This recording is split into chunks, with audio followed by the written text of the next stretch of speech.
For the food service project, I have chosen to do a podcast, if you will, solo by myself, as well as running through a recipe using leftovers.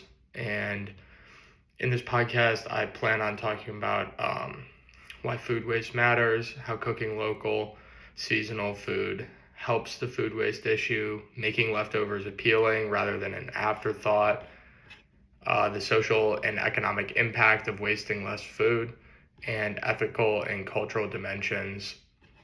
And then finally, this kind of ties into my recipe that I will be doing at the end of the podcast, but the benefits for hunting food when done responsibly and ethically. So, just to start it off, food waste is one of the biggest hidden drivers of climate change. If it were a country, it would be the third largest emitter of greenhouse gases. Almost 30 to 40% of food in the US is wasted, much of it at the household level. When food goes to landfills, it doesn't simply rot, it releases methane, a greenhouse gas far more potent than CO2. Reducing food waste is one of the easiest, most immediate actions individuals and families can take to lower their carbon footprint and lower their environmental impact. There are a few ways to do this, and in my opinion, cooking local and seasonal food helps with this tremendously. Local foods are fresher, last longer, and require less transportation emissions when you look at the food cycle from farm to plate. That definitely lowers your average CO2 emission and other harmful emissions that play into your environmental footprint as a family. Seasonal produce naturally lasts longer and tastes better, reducing the chance it goes uneaten. Supporting local farmers strengthens the local economy and reduces reliance on the industrial food system that produce heavy upstream waste. Next, and most importantly, in my opinion, because I am going to be doing a recipe on this as a college student, I don't always have the money to go out every week and spend $100 on food as much as I wish I did. Leftovers often get tossed because they're boring. So my goal is to kind of reframe them as ingredients with potential. And then I just kind of have a list of practical tips. And the biggest thing that has helped me with eating leftovers is transforming them rather than reheating, such as turning roasted veggies into frittatas, grain bowls, quesadillas, or soups, things of that nature, where you're not just purely reheating what you made before, and you are rather making an entirely new meal, which is what I will be doing tonight. Flavor upgrades, so I like to add herbs, spices, sauces, any other foods I have, fresh citrus, crunchy toppings to just kind of improve that texture and taste, which is a big thing when meals have been sitting maybe all week or just a couple of days. Sometimes they get soggy, they lose their crunch, things of that nature. And these are just ways that I allow myself to kind of upgrade that flavor and just make it into a more appealing meal for myself. And then probably the most important thing to me as a college student, I don't really like eating the same thing every day, and I don't always have time to cook every single day. So one of the things I've done to kind of address that issue that I have is batch cooking. So rather than just meal prepping all your meals at the start of the week, what I do is I'll prep base ingredients, so my rice, my beans, roasted veggies. In my opinion, these can morph into different meals throughout the week by taking some of those previous steps, adding your flavor upgrades, your different spices, things like that. I personally don't necessarily need to do this next tip, but when I am home, I know my family partakes in this, but we have like what we call as a empty the fridge night. And it is essentially, we go through all the things that are left over, whether it's veggies or something that we have open, onions, things of that nature that may just be sitting. it kind of turns into this weekly ritual of cleaning out the fridge to avoid tossing the things that we open that week that by the next week likely will have gone bad. And then finally, one of the important things that I feel like I personally have struggled with the most is understanding fridge and freezer storage. Many leftovers freeze really nicely. These are your soups, your meats, things like that. I understand not everybody eats those things, but you can oftentimes take precautions to improve their life, your ingredients' life in the fridge, such as you buy mushrooms at the supermarket. They usually come wrapped in plastic. You remove that plastic, it allows them to stay good longer just by getting the moisture away from them. And things like that. Same thing with veggies. Don't leave them in their original packs. Maybe wrap them in paper towels. Berries, you can do a lot of different things. Apples, I personally add like lemon juice and things like that. Keep them from going brown. And just things of that nature. And so that kind of leads us into, that was kind of personal things you can do, but there is a real social and economic impact of wasting less food. Households can save hundreds of dollars per year simply by planning better and making better use of leftovers. Reducing waste helps keeps food prices stable for the broader community. Food recovered or repurposed can support local food banks and community fridges. Along with social and economic impact, there are ethical and cultural dimensions. Many cultures around the world treat food as sacred, and wasting it is considered disrespectful to farmers, animals, the land. In certain restaurants in different cultures, it can also be considered disrespectful to the chefs and the people that prepared your food. And in the US, we have unfortunately moved away from that mindset that food is sacred. It is such an easily accessible commodity to upper middle class people that we tend to not think about those that may not have the same means to go get food. And so it is not sacred to us. I personally sometimes suffer from that very concept. Bringing back that mindset of food being sacred can help us adopt more thoughtful, mindful cooking and eating habits. One thing that is very important to me are the benefits of hunting for food. Of course, when done responsibly and ethically, this is something near and dear to my heart. I have spent my entire life doing this with my dad.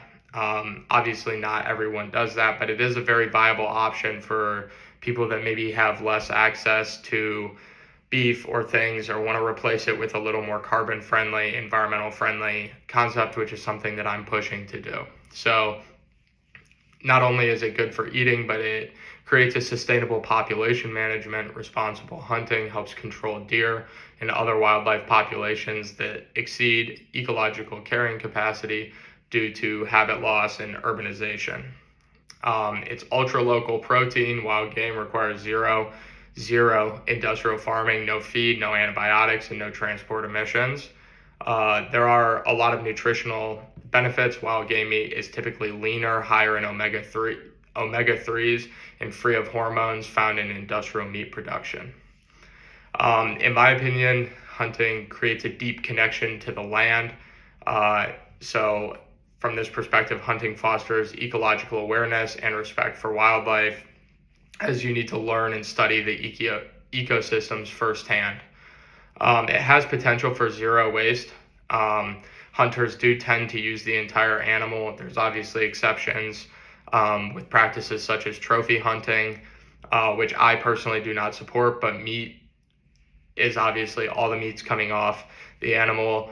I use the bones for broth, organs for nutrient-dense meals, and I personally don't use them, but neighbors on the land that I hunt on do use the hides for other materials, often making rawhide dog toys and things of that nature for their dogs.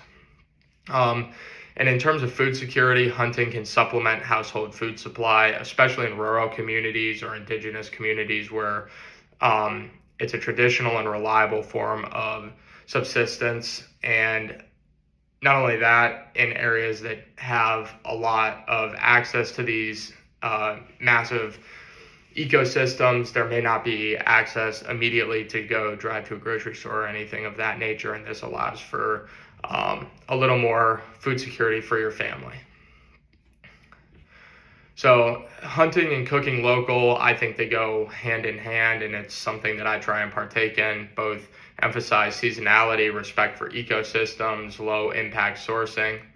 Wild game pairs naturally with forage or local seasonal produce.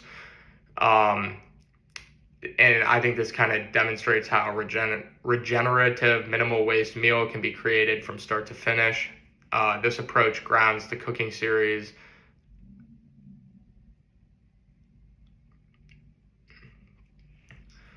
in both sustainability and positive ecological impact.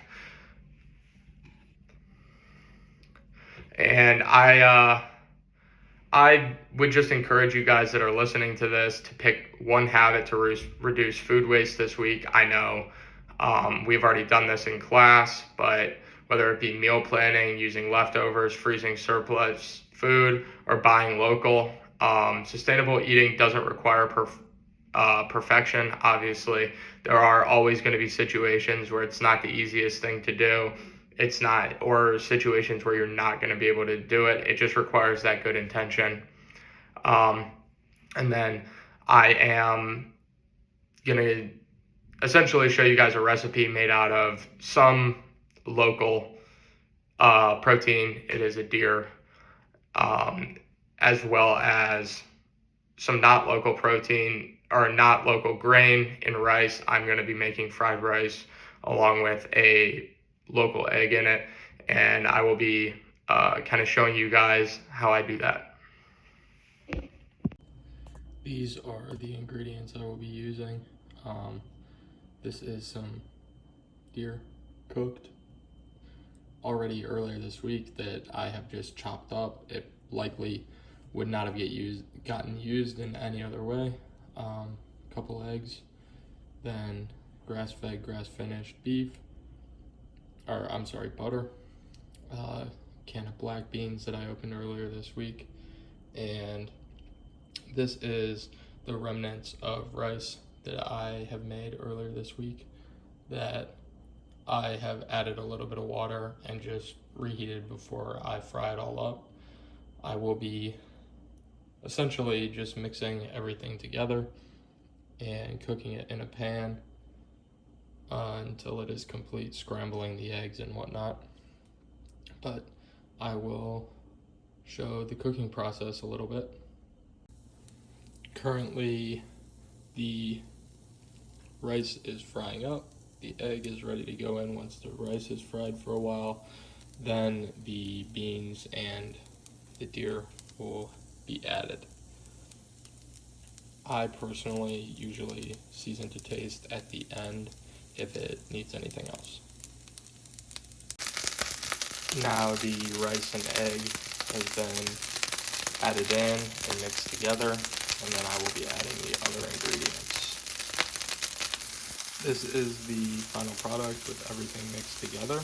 It's a delicious way to eat deer rice. I enjoy it. It's one of my go-to recipes. I try and eat a very high protein diet, so it may not appeal to everyone, but this is a very good way. I obviously won't eat all this in one portion, but the rest of it will be going into the refrigerator to be eaten for the rest of the week. And this is the final product. I did add yum yum sauce on top, just add a little extra flavor, as well as some salt and pepper. But this included leftover rice that likely would have gone bad had I not eaten it today. Like half of a deer steak that I had cooked 2 days ago, also a leftover, and then black beans, which was a can. I had made burrito bowls earlier in the week with the rice, and this was just a different way to do it, and incorporate them because I do not want good black beans to go bad.